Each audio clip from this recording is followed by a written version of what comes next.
Morning all of you, thank you teacher.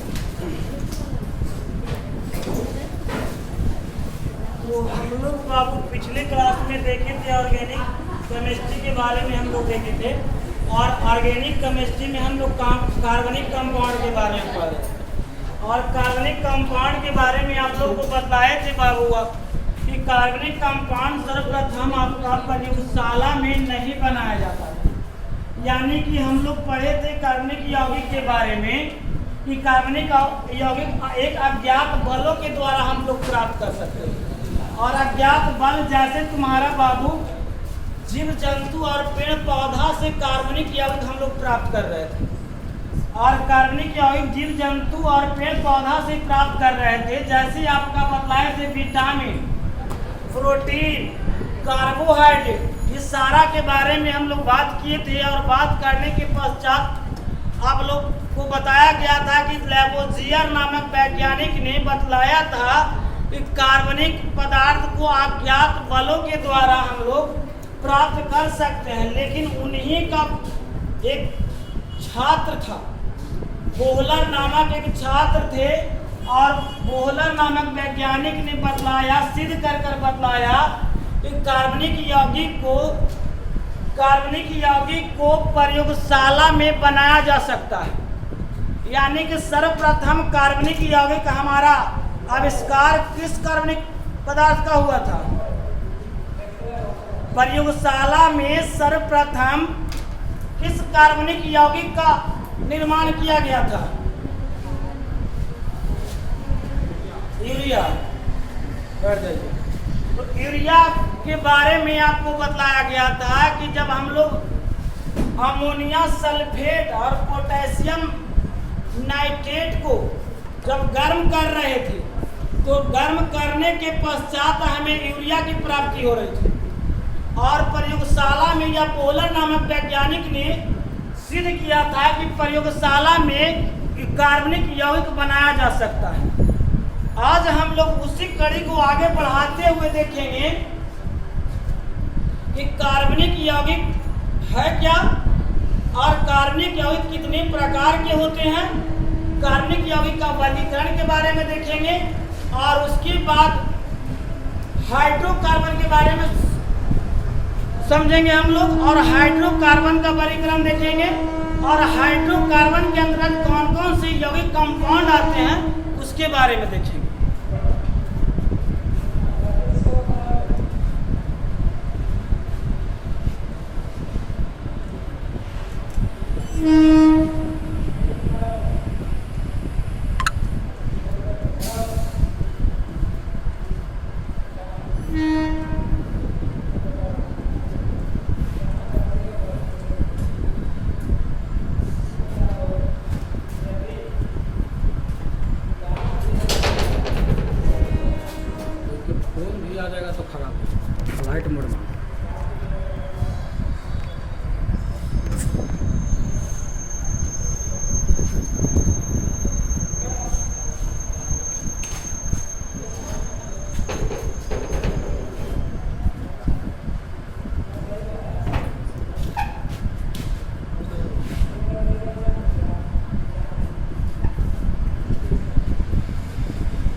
कार्बनिक यौगिक के बारे में अगर बात किया जाए बाबू, तो उस समय की बात है जिस टाइम बोहलर नामक वैज्ञानिक ने सिद्ध किया था प्रयोगशाला में कार्बनिक यौगिक बनाया जा सकता है।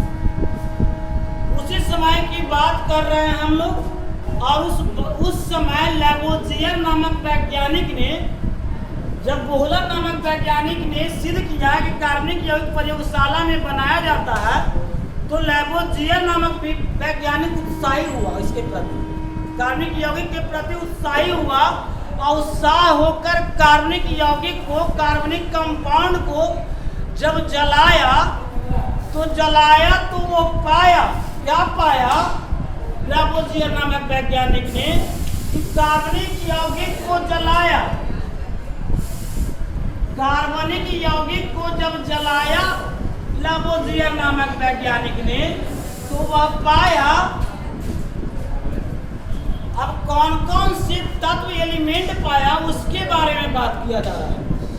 लावोसियर नामक वैज्ञानिक ने कार्बनिक यौगिक को जब जलाया तो जलाने के पश्चात वह पाया कि कार्बनिक यौगिक जलाने के पश्चात वह पाया carbon, hydrogen, oxygen, nitrogen, sulphur, phosphorus और एक हाइड्रोजन तत्व पाया। यानी कि इतना तत्व कार्बनिक कंपाउंड को जब वह जलाया तो वह पाया, इतना तत्व के बारे में पाया। यानी कि कार्बनिक कंपाउंड ये सारा तत्व है। यानी कि इससे हम लोग इस तत्व से बनने वाला कंपाउंड जो होगा वह सभी कंपाउंड आपका ऑर्गेनिक कंपाउंड होगा। जैसे हम लोग जानते हैं कि ऑर्गेनिक कंपाउंड में हम लोग 10th क्लास में पढ़े होंगे कि ऑर्गेनिक कंपाउंड सिर्फ हाइड्रोजन और कार्बन होता है। कार्बन और हाइड्रोजन से मिलकर बने यौगिक को हम लोग कार्बनिक यौगिक कहते हैं। लेकिन उसके साथ साथ बाबू ऑक्सीजन भी रहे, नाइट्रोजन रहे, सल्फर रहे, फास्फोरस रहे और हाइड्रोजन रहे। हाइड्रोजन के अंतर्गत कौन कौन से तत्व आते हैं? हाइड्रोजन के अंतर्गत कौन कौन से तत्व आते हैं? हाइड्रोजन के अंतर्गत कौन कौन से तत्व आते हैं?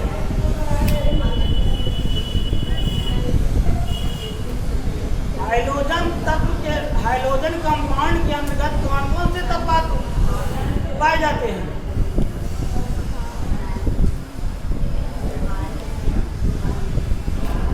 बाबू बताए थे हाइड्रोजन तत्व के अंतर्गत कौन कौन से तत्व पाए जाते हैं। जब हाइड्रोजन तत्व का हम लोग बनाने का विधि बता रहे थे, गुण बता रहे थे, उपयोग बता रहे थे, तो उस समय हम बात किए थे। उसी समय ना बात किए थे और समय बात किए थे। बैठ जाइए।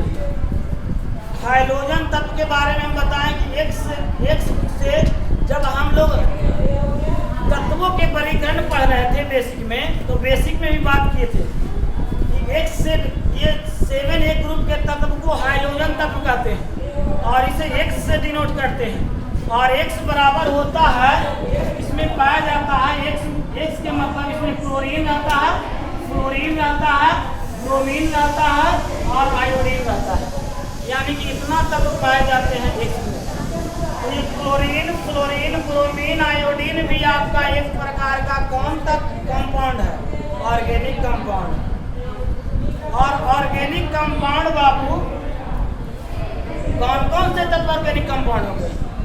आपका carbon, hydrogen, oxygen, nitrogen, sulphur, phosphorus, hydrogen तत्व, क्लोरीन, फ्लोरीन, ब्रोमीन और आयोडीन। इतना तत्व आपस में मिलकर यौगिक का निर्माण करेगा तो उस यौगिक को हम लोग कार्बनिक कंपाउंड कहते हैं। और कार्बनिक कंपाउंड यानी कि कार्बनिक यौगिक किसको कहते हैं? हम पिछले क्लास में बताए कि हाइड्रोकार्बन तथा उसके व्युत्क्रम को, हाइड्रोकार्बन तथा उसके व्युत्पन्न को हम लोग कार्बनिक कंपाउंड कहते हैं। हम लोग पढ़े होंगे 10th क्लास में कि बाबू कार्बन और हाइड्रोजन से मिलकर बने यौगिक को कार्बनिक कंपाउंड कहते हैं। लेकिन बच्चा वाला डेफिनेशन, हम लोग 12th क्लास में पहुंच गए बाबू। तो 12th क्लास में पहुंच गए तो कुछ हम लोग का ज्ञान बढ़ा है, और जब ज्ञान बढ़ा है तो ज्ञान बढ़ने के साथ साथ डिफिनेशन को भी अपने तरीके से बदल कर देगा डिफिनेशन। हम लोग कार्बनिक कंपाउंड पढ़े थे, कार्बन तथा हाइड्रोजन से मिलकर बने यौगिक को हम लोग कार्बनिक कंपाउंड कहते हैं। लेकिन यहाँ पे बाबू 12th क्लास में थोड़ा सा चढ़ा बढ़ाकर डिफिनेशन को बोलेंगे कि कार्बनिक कंपाउंड हाइड्रोकार्बन तथा उसके व्युत्पन्न को हम लोग कार्बनिक कंपाउंड कहते हैं। अब बात आती है कि व्युत्पन्न क्या है? व्युत्पन्न के मतलब क्या होता है? व्युत्पन्न के मतलब होता है बाबू हाइड्रोकार्बन तथा उसके व्युत्पन्न। तो हाइड्रोकार्बन से बनने वाला पदार्थ, निर्माण होने वाला पदार्थ, उत्पाद होने वाला पदार्थ, ये सभी पदार्थ को हम लोग क्या कहते हैं? व्युत्पन्न कहते हैं। यानी कि हाइड्रोकार्बन जैसे तुम्हारा CH4 और Cl है, ये जब आपस में अभिक्रिया करेगा, आपका मीथेन जब अभिक्रिया करेगा क्लोरीन से तो बनाता है मिथाइल क्लोराइड और आपका हाइड्रोक्लोरिक अम्ल बनाता है। तो हाइड्रोक्लोरिक अम्ल बना रही है, एक प्रकार का हाइड्रोकार्बन है, इसमें हाइड्रोजन भी है और कार्बन भी है। कहाँ ध्यान रखना, यहाँ एकदम ध्यान को बोल रहा मेरा बात पर ध्यान रखना। तो बाबू कार्बन और हाइड्रोजन से मिलकर बने यौगिक को हम लोग कौन कंपाउंड कहते हैं? कार्बनिक कंपाउंड कहते हैं। तो कार्बनिक कंपाउंड एक प्रकार का ये हाइड्रोकार्बन है और हाइड्रोकार्बन जब क्लोरीन के साथ अभिक्रिया करता है तो क्लोरीन के साथ अभिक्रिया करने के पश्चात हाइड्रोकार्बन आपको क्लोरीन के साथ अभिक्रिया करने के पश्चात बनाता है बाबू आपका मिथाइल क्लोराइड। मिथाइल क्लोराइड बनाता है और हाइड्रोक्लोरिक अम्ल बनाती है। हाइड्रोक्लोरिक अम्ल बनाती है। तो बाबू आपका मिथाइल क्लोराइड है और हाइड्रोक्लोरिक अम्ल है, इसमें भी कार्बन है, इसमें भी हाइड्रोजन है, इसमें भी कार्बन है और इसमें भी हाइड्रोजन है। तो बाबू एक प्रकार के हाइड्रोकार्बन है और इसी से बना है ये ना। एक प्रकार से हम कह सकते हैं कि व्युत्पन्न इसका है। व्युत्पन्न के मतलब अर्थ, व्युत्पन्न का अर्थ होता है का हाइड्रोकार्बन से बना पदार्थ, उससे निर्माण होने वाला पदार्थ, उससे आपका बनने वाला पदार्थ, निर्माण होने वाला पदार्थ, उत्पादित होने वाला पदार्थ को हम लोग क्या कहते हैं? व्युत्पन्न कहते हैं। व्युत्पन्न का अर्थ यही होता है।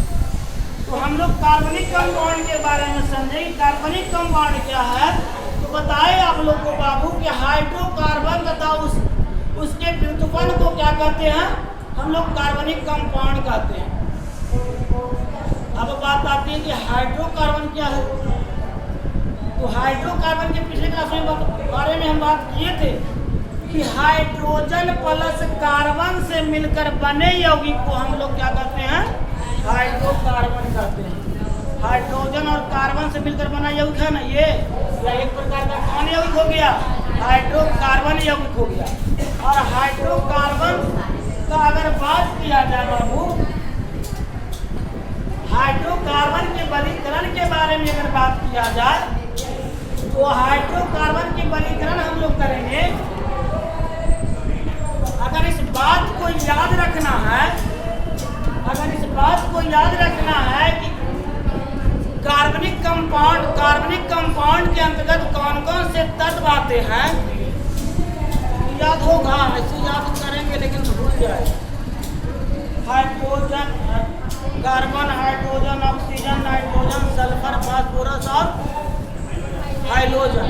इतना याद नहीं रह सकता, लेकिन इसके लिए ट्रिक्स अगर दे दिया जाए आप लोगों को तो ट्रिक्स को ज़्यादा पकड़ते हैं। जैसे आपका ट्रिक्स है बाबू कौन, CHON, कौन, SP, कौन SP हाइड्रोजन है, याद रखिएगा। SP साहब तो समझ रहे हैं, SP साहब तो समझते हैं। तो इसके याद करने के लिए ट्रिक्स है कौन SP साहब है को हम लोग हाइड्रोजन में बदल दें। कौन SP साहब हाइड्रोजन है, ये ट्रिक्स याद रखिएगा कि आपका कार्बनिक कंपाउंड के अंतर्गत कौन कौन से तत्व आते हैं वो ध्यान में रह जाए। जैसे इसी से आपका एक क्वेश्चन पूछता है, आपका क्वेश्चन पूछा जाता है कि निम्नलिखित में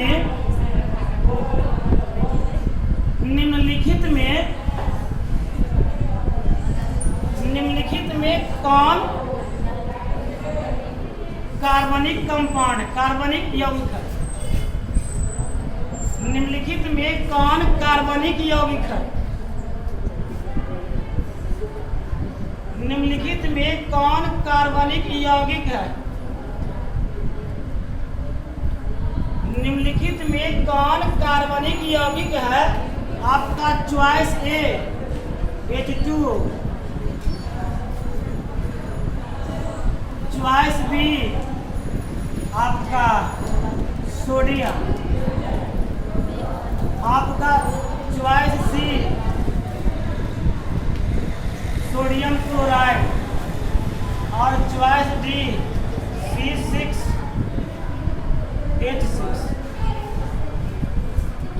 बताइएगा, इस क्वेश्चन का रहा है आप लोग का कि निम्नलिखित में कौन कार्बनिक यौगिक है। तो बताइएगा चॉइस के अनुसार कौन कार्बनिक यौगिक है। इस तरह से एग्जाम में आपका पूछा जाएगा ऑब्जेक्टिव में। तो हम बताए, जितना भी हम बताए सारा बात, अगर पूरे एकाग्रता के साथ मेरे बात को ध्यान से सुने होंगे, समझे होंगे, तो इसका आंसर आप लोग दे सकते हो।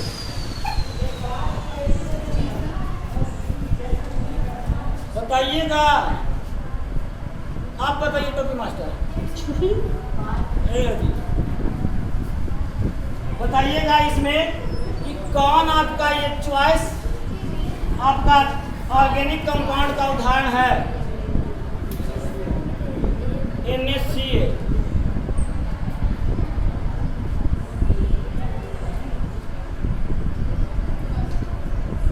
अगर क्वेश्चन को कर दिया जाए कि निम्नलिखित में कौन हाइड्रोकार्बन है,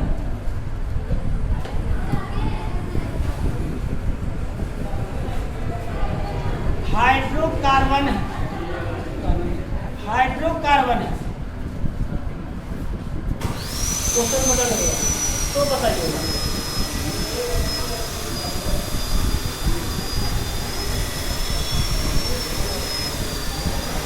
निम्नलिखित में कौन हाइड्रोकार्बन है, चॉइस सही है आपका। चलिएगा बाबू, आप पीछे वाला व्यक्ति बताइएगा। डी। चलिए बैठ जाइए। हम बताए बाबू, मेरे बात को बार बार आप लोगों को बताया जाता है। अभी बैठ जाइए। आप लोग को बार बार हम लोग बोलते हैं कि बाबू पूरे एकाग्रता के साथ मेरे बात को ध्यान दीजिएगा और बोर्ड पर ध्यान दीजिएगा और मेरे बात को अच्छी तरह से सुनिएगा।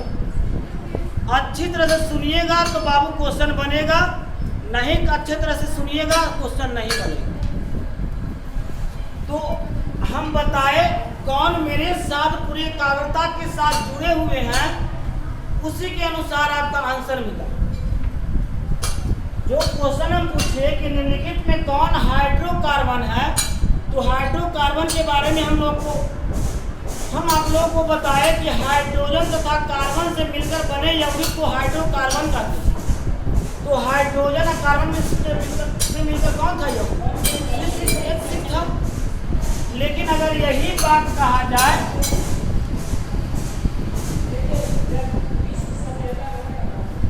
कि निम्नलिखित में कौन कार्बनिक यौगिक है, निम्नलिखित में कौन कार्बनिक यौगिक है, अब बताइए कौन होगा।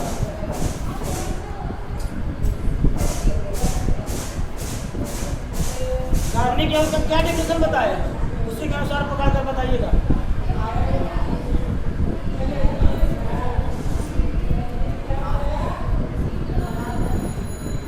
बताइएगा बाबू,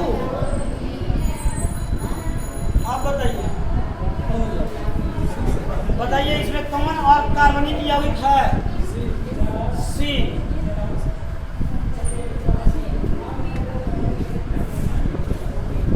आपका सोडियम के बारे में बताया है, सोडियम कौन है, कार्बनिक कंपाउंड है।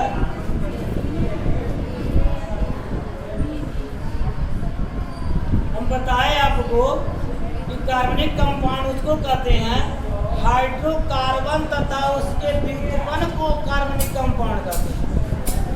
तो हाइड्रोकार्बन और उसके व्युत्पन्न यानी उससे बनने वाला पदार्थ, उससे बनने वाला पदार्थ यही ना है। हाइड्रोकार्बन से इसे बनेगा नहीं ना बनेगा। हाइड्रोकार्बन से यही ना बनने वाला पदार्थ है, कंपाउंड है। और हाइड्रोकार्बन से बनने वाला पदार्थ को हम लोग कार्बनिक कंपाउंड कहते हैं। तो आपका C6H6 हो जाएगा ना आंसर, होगा ना। तो जो बता रहे हैं, समझा रहे हैं, तो ध्यान आप लोगों को कहाँ रहता। इसीलिए बोला जाता है बाबू आप पूरे एकाग्रता के साथ बने रहें, इधर उधर बात नहीं कीजिएगा। बात तो जिंदगी भर तो बातें करना, जिंदगी भर तो इधर उधर करना ही है, लेकिन कम से कम 1.5 घंटा 2 घंटा पूरे एकाग्रता के साथ बने रहो। और तब बाबू अपना जीवन को रखे हुए अंदर से कि हाँ हम भी कुछ हैं। अगर बात किया जाए निम्नलिखित में अगर इसी को चॉइस अगर बदल दिया जाए आप लोगों को, तो ये तो आसान क्वेश्चन है कि देख कर बता देंगे कि निम्नलिखित में कौन कार्बनिक यौगिक है जिसमें कार्बन और हाइड्रोजन रहेगा, वह कार्बनिक यौगिक होगा। ये तो आसान क्वेश्चन है। लेकिन अगर इसी को चॉइस बदल दिया जाए, चॉइस बदल दिया जाए और क्वेश्चन कठिन हो जाएगा। कह रहा है क्वेश्चन, निम्नलिखित में कौन कार्बनिक यौगिक नहीं है? निम्नलिखित में कौन कार्बनिक यौगिक नहीं है? तो निम्नलिखित में कौन कार्बनिक यौगिक नहीं है बताइएगा। ये आपका चॉइस बदल दे रहा है। Choice A ethylene, choice B acetylene,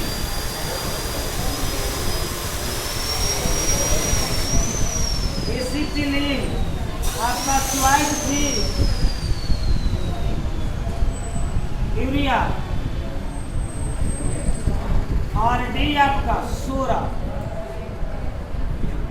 तो बताइएगा, अब समझ में नहीं आ रहा होगा कि अब कौन इसमें है कौन नहीं है। क्वेश्चन निम्नलिखित में कौन कार्बनिक यौगिक नहीं है, तो कौन कार्बनिक यौगिक नहीं है उसके बारे में बात कर रहे हैं। अब बताइएगा, ये 4 चॉइस आपको दिए हुए हैं। तो आपका चॉइस ए है, आपका चॉइस ए है एथिलीन, चॉइस बी है एसिटिलीन, और चॉइस सी है यूरिया, और चॉइस डी है सोरा। तो बाबू क्वेश्चन आसान, बहुत आसान क्वेश्चन है, लेकिन चॉइस बदल देने से आसान क्वेश्चन भी हार्ड हो जाता है। आसान वो कर रहा है ना। अगर इसी के बात को अगर हम लोग इसका फार्मूला जान लेंगे तो आराम से बना सकते। कह रहा है कि अगर इसको फार्मूला दे दिया जाए, तो फार्मूला दे दिया जाए तो आराम से आप लोग समझ सकते हैं। जैसे बाबू